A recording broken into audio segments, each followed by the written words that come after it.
Assalamualaikum warahmatullahi wabarakatuh. Kritik terhadap penggunaan konteks dalam tema-tema penelitian. Saat ini muncul tren-tren penelitian yang berkonteks. Dalam artian, beberapa penelitian melakukan uji prediksi atau uji korelasi, menguji pengaruh dan sebagainya dengan menetapkan pada konteks tertentu, misalkan warga binaan lembaga permasyarakatan, mahasiswa atau mahasiswa di budaya tertentu dan sebagainya. Misalnya suatu penelitian menguji peranan X terhadap Y pada lokasi misalkan di SMA ABC atau PT XYZ. Contoh lainnya misalkan menguji peranan X terhadap Y masih sama namun dengan menggunakan sampel tertentu, misalnya masyarakat perkotaan, karyawan, dan sebagainya. Atau menggunakan situasi yang spesifik, misalkan pengaruh X terhadap Y ketika terjadi pandemi, ketika terjadi gempa, dan sebagainya. Atau menggunakan budaya tertentu, misalkan pada budaya Jawa, generasi Z, dan sebagainya. Namun demikian, beberapa penelitian tersebut memunculkan permasalahan. Permasalahan yang pertama adalah masalah sampel. Kadang peneliti menggunakan konteks di dalam judulnya, padahal sebenarnya itu cuma keterangan mengenai sampel penelitiannya saja. Jadi misalkan suatu penelitian menguji peranan harga diri terhadap depresi, misalkan di suatu sekolah, misalkan katakanlah sekolah SMA X gitu. Namun sebenarnya dinamika psikologinya itu berlaku umum. SMA X hanyalah sampel dari populasi SMA-SMA yang nantinya akan digeneralisasikan hasilnya.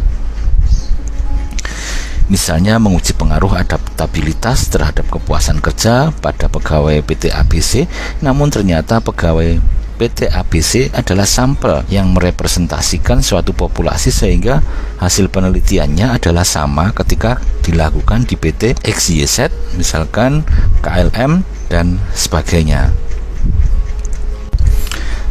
Permasalahan yang kedua, kadang peneliti sudah benar-benar menggunakan konteks tersebut, namun penjelasannya sama halnya dengan penelitian-penelitian yang lain yang tidak menekankan pada konteks, sehingga konteks tersebut ada tidaknya tidak berpengaruh. Sebagai contoh, peneliti meneliti pengaruh harga diri terhadap resiliensi dengan konteks mahasiswa tingkat akhir. Maka penjelasannya seharusnya terkait dengan dinamika psikologi pada mahasiswa tingkat akhir. Namun yang terjadi adalah banyak peneliti menjelaskan dinamika psikologi yang berlaku umum, sehingga ada tidaknya penjelasan mengenai mahasiswa tingkat akhir ini tidak ada bedanya dengan penelitian-penelitian yang meneliti peranan harga diri terhadap resiliensi. Ada beberapa alasan kenapa peneliti menggunakan konteks di dalam penelitian mereka. Yang pertama adalah subjek. Kita tahu selain penggunaan istilah sampel, ada istilah subjek.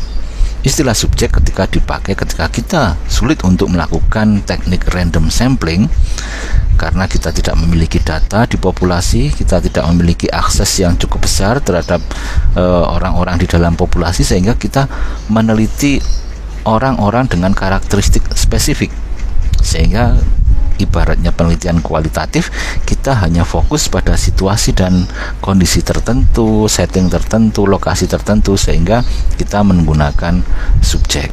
Penelitian dengan desain ini biasanya peneliti mengalami kesulitan untuk mengakses populasi, sehingga menentukan populasi secara hipotetik yang kemudian ditarik dengan menggunakan teknik sampling non-random. Yang kedua, seringkali penelitian menekankan pada lingkup tertentu atau setting tertentu. Misalnya peneliti memang benar-benar ingin membatasi atau melingkupi penelitiannya pada lokasi yang sangat spesifik, pada budaya yang spesifik, atau pada orang-orang yang spesifik, sehingga generalisasinya dilakukan pada populasi yang spesifik tersebut. Ada juga alasan yang lain-lain.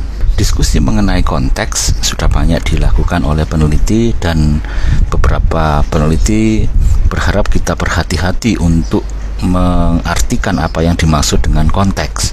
Di sini saya terjemahkan, kita harus berhati-hati dalam menerjemahkan konteks. Kita harus mendefinisikan konteks berdasarkan tujuan penelitian kita, karena ini dapat berarti sesuatu yang berbeda. Di sini dituliskan bahwa jangan sampai kita terjebak pada konteks itu hanyalah suatu lokasi saja. Kemudian penulis di sini mengatakan bahwa konteks akan memperkaya hasil penelitian kita. Pengertian konteks. Konteks adalah lensa yang membuat suatu penelitian dapat dipahami, seperti halnya pendekatan metodologis, argumen, temuan maupun penelitian. Konteks dapat berupa lokasi, histori, budaya, atau tema-tema yang spesifik. Penulis lain mengatakan bahwa konteks adalah hal-hal yang melingkupi atau faktor-faktor unik yang mempengaruhi suatu implementasi. Pengertian lainnya adalah konteks adalah latar belakang, lingkungan, setting, framework, atau hal-hal yang melingkupi suatu peristiwa. Dua jenis penelitian. Ada dua jenis penelitian yang menggunakan tema berkonteks. Yang pertama adalah konteks tersebut hanya sebatas sampel, dan yang kedua memang benar-benar ingin meneliti pada konteks tersebut. Yang pertama adalah jika hanya sebatas sampel. Pada situasi ini, konteks penelitian bukan sesuatu yang utama, karena sebenarnya hal tersebut hanyalah fitur pendukung saja. Misalnya, peranan motivasi berprestasi terhadap prestasi sekolah pada siswa SMA di Kota Makmur misalnya. Di sini peneliti menggunakan sampel SMA di Kota Makmur karena terpilih melalui proses yang random misalnya, atau SMA Kota Makmur paling memungkinkan untuk diteliti karena kooperatif dan sebagainya. Sehingga dalam situasi ini, siswa SMA di Kota Makmur hanyalah mewakili sekian banyak siswa SMA-SMA yang lainnya, yang bisa juga menjadi lokasi penelitian kita, karena generalisasinya adalah sama, yaitu siswa-siswa yang bersekolah di SMA. Hasil penelitian ini sama saja dengan penelitian-penelitian yang lain karena menggunakan sampel SMA di kota sejahtera misalnya, karena generalisasi yang diterapkan pada populasi yang sama.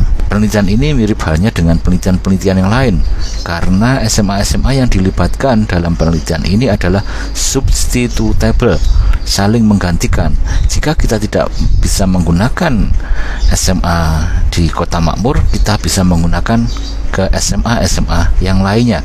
Hasilnya akan sama saja. Jika hanya sebatas sampel, penjelasan mengenai siswa SMA di Kota Makmur hanya muncul pada partisipan penelitian saja, dan tidak muncul di dalam latar belakang permasalahan atau teori yang menjelaskan dinamika psikologis bagaimana variabel-variabel yang diteliti itu memiliki kaitan. Jika hanya sebatas sampel, peranan motivasi berprestasi terhadap prestasi sekolah pada siswa SMA Kota Makmur sama saja dengan ketika kata yang berwarna merah ini dihilangkan. Sama halnya dengan peranan motivasi berprestasi terhadap prestasi sekolah, karena posisi SMA Kota Makmur itu tidak penting. Sama halnya dengan SMA-SMA yang lain, hanya muncul di dalam penjelasan mengenai partisipan. Bagaimana dengan penelitian yang benar-benar menggunakan konteks penelitian? Sebagai contoh, peranan motivasi berprestasi terhadap prestasi sekolah pada siswa Kota Makmur. Sekarang siswa SMA di Kota Makmur benar-benar menjadi konteks. Jika ini yang kita lakukan, maka kedua tema penelitian ini memiliki perbedaan. Sementara yang di atas bersifat kontekstual, yang di bawah ini berlaku umum, berlaku pada banyak SMA kecuali di SMA Kota Makmur.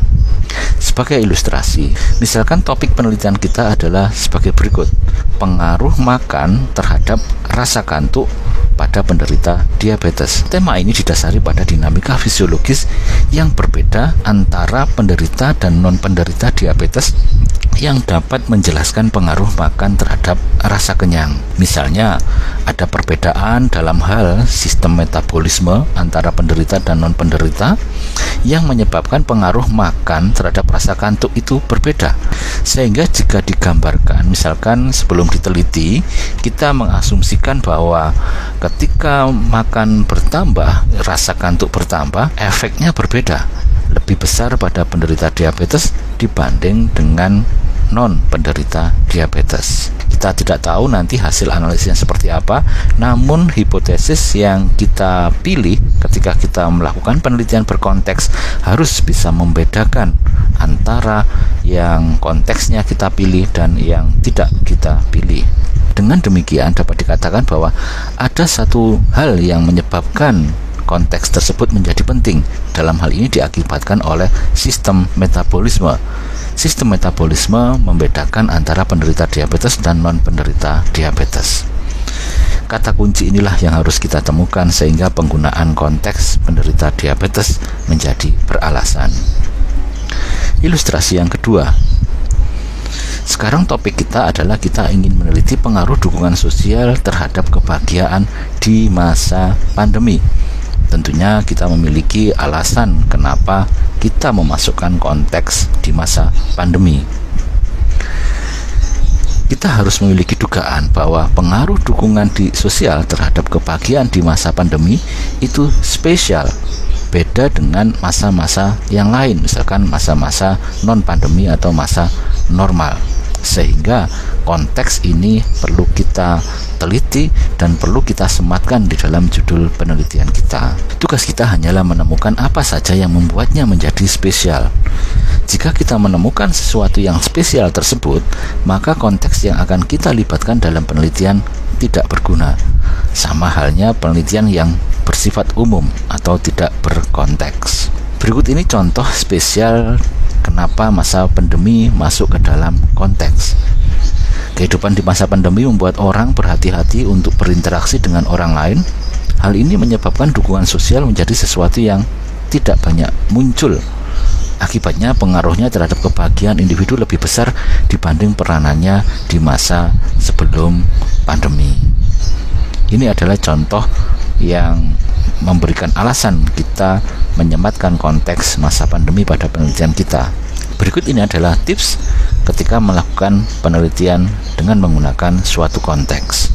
Hal-hal apa saja yang dapat dilakukan agar konteks yang kita libatkan dalam penelitian kita berhasil? Yang pertama, gali perbedaan dinamika psikologis ketika dengan atau tanpa konteks. Jadi, fokuskan juga pada ketika konteks itu tidak kita libatkan.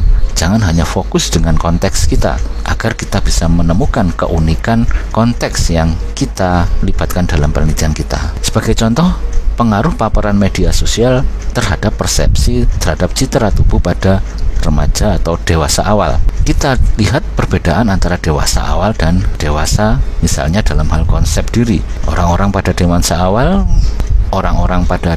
awal secara teoritis konsep dirinya belum terbentuk secara solid. Sementara orang-orang yang sudah dewasa, konsep dirinya sudah terbentuk secara kuat. Perbedaan inilah yang menjadi alasan kenapa dewasa awal kita libatkan sebagai konteks, sehingga ada perbedaan pengaruh paparan media sosial terhadap persepsi terhadap citra tubuh antar keduanya. Sehingga jika digambarkan seperti ini, pada usia dewasa awal itu paparan media sosial sangat berpengaruh terhadap persepsi terhadap citra tubuh mereka. Sementara itu orang-orang yang sudah dewasa secara umum, karena konsep dirinya sudah terbentuk, semakin banyak paparan media sosial, semakin banyak membaca Facebook, Twitter dan sebagainya, persepsi terhadap citra tubuhnya tidak berubah secara drastis. Dengan demikian, sebelum membuat satu penelitian berkonteks, dalam hal ini misalkan usia, kita harus menemukan bahwa dua peranan antara konteks umum dan konteks yang spesifik itu berbeda. Jika kita menemukan perbedaannya, maka penelitian kita yang berkonteks tersebut memiliki alasan untuk dilakukan. Namun jika A dan B sama saja, konteks yang kita pakai tidak berguna. Meskipun nantinya penelitian kita menemukan tidak ada bedanya dengan atau tanpa konteks, tidak masalah. Yang kedua, temukan kekhasan yang ada di dalam konteks yang membuat pengaruh X ke Y itu tidak biasa atau spesial. Misalkan pengaruh kompetisi terhadap prestasi belajar pada kelas akselerasi. Ini konteksnya adalah kelas akselerasi. Kita harus mengidentifikasi apa yang membuat kelas akselerasi itu berbeda dengan kelas biasa. Hasil identifikasi kita misalnya menyebutkan bahwa kelas biasa berisi siswa-siswa dengan kemampuan yang heterogen, sementara kelas akselerasi berisi siswa-siswa dengan kemampuan yang homogen, semua pada pinter-pinter misalnya. Dengan demikian, pada kelas biasa, pengaruh perasaan berkompetisi pada prestasi belajar tidak seberapa mempengaruhi prestasi, karena ada banyak pengaruh di sini. Salah satu adalah karena kemampuannya, sehingga pengaruh kompetisi menjadi minor di sini.